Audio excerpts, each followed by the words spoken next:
Bien, ayer comentamos este decreto supremo que en buena cuenta le entrega a ENAPO la decisión acerca de los procesos de inversión privada en los puertos, es decir, la decisión de a quién se concesiona o con quién se asocia. Lo que se pretendería es que ENAPO se asocie con operadores para, por ejemplo, el Muelle Norte, etcétera. Quitándole este proceso a Proinversión, donde hay una garantía pues, de transparencia y todo lo demás, ¿no? Por supuesto, ya inmediatamente empiezan las sospechas, hay quienes piensan que esto, bueno, esto podría ser un indicador claro de cómo, de que se va acercando el final del gobierno, digamos, y el APRA o el gobierno, en fin, los elementos más políticos dentro del gobierno, pues empiezan a desatárseles el hambre antes de que termine el gobierno, por decirlo así, ¿no? Y quieren participar en el festín antes de que se acabe. Esto es una hipótesis, por supuesto, es una posibilidad que tenemos que plantear necesariamente considerando y conociendo el elemento. Estamos con Ricardo Briceño, presidente de la CONFIEP, para analizar este tema. Ricardo, buenas noches. ¿Qué tal? Buenas noches, Jaime. Muy bien, muchas gracias. ¿Cuál es su opinión acerca de este decreto supremo? Mire, yo creo que es una, al menos como se percibe desde el sector empresarial y del sector gremial, es que es una muy mala señal. El Perú ha tenido durante los últimos 20 años una historia de mantener sus compromisos, de tener una estabilidad jurídica, una estabilidad política, económica, y este tipo de cambios de la noche a la mañana, de decretos supremos que cambian y trastocan la institucionalidad, porque, digamos, estas grandes inversiones no se preparan de un día para el otro. Ha salido un decreto supremo el día martes, lo cambian el miércoles, no son buenas señales, son muy malas señales para los inversionistas.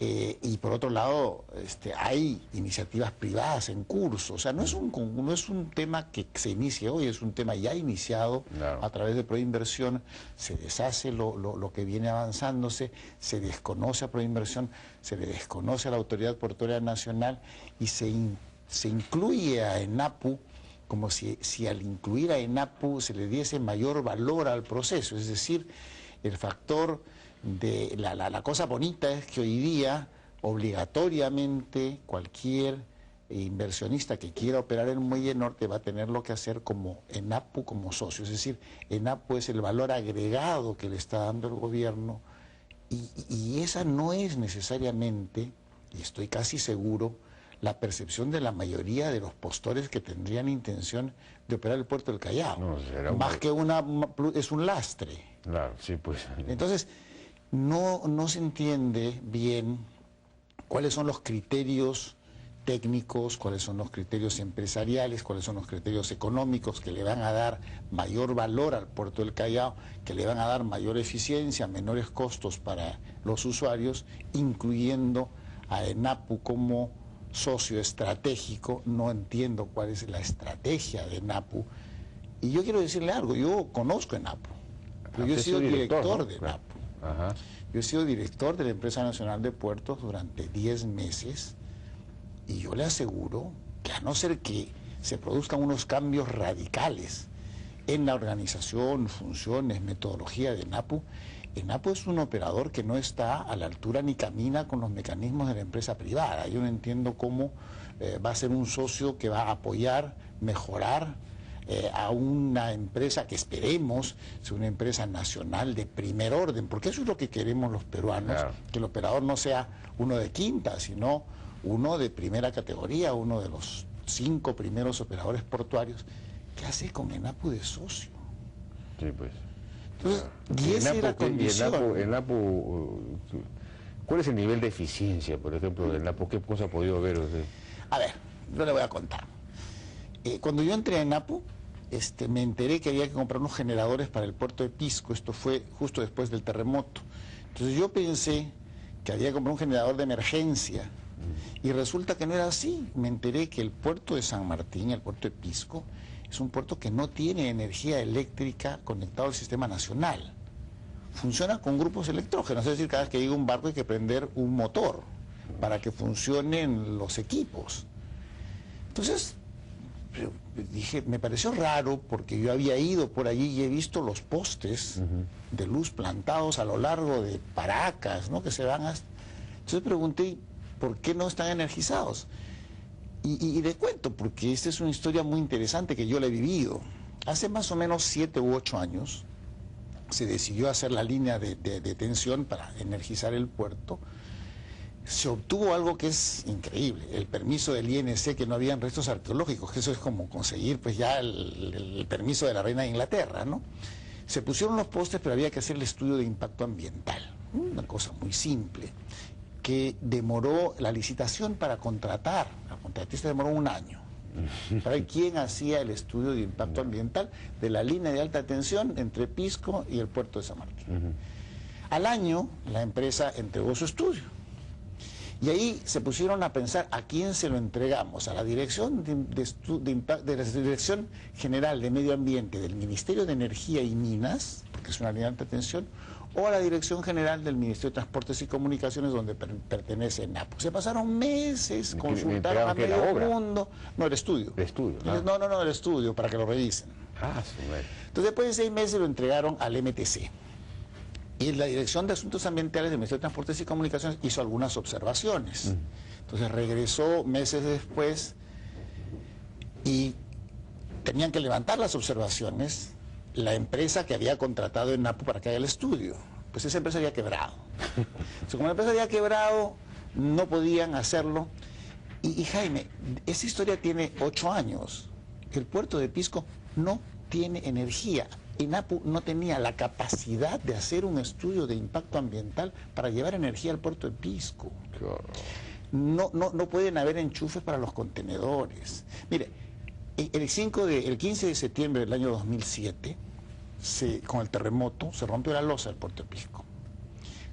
Año y medio después, NAPU no había sido capaz de juntar la documentación para presentar el reclamo al seguro. No le hablo de cobrarle al seguro. No se había presentado la documentación para reclamarle al seguro. No pueden hacerlo. La capacidad administrativa de NAPU es muy mala. Muy mala. Yo he estado 10 meses y el NAPU era incapaz de poder contratar un gerente general. Nunca hemos tenido gerente general. Las trabas administrativas no le permiten hacerlo. Tiene que pasar por FONAFE. Y a esta empresa se le quiere dar la facultad. Esa es la empresa que le da valor agregado.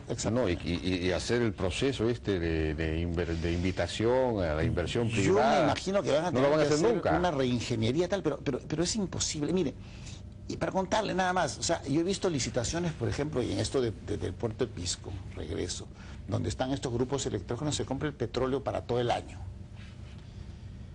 Por reglamentos, por temas de estatutos o reglamentos del Estado, la licitación se tiene que hacer a precio fijo.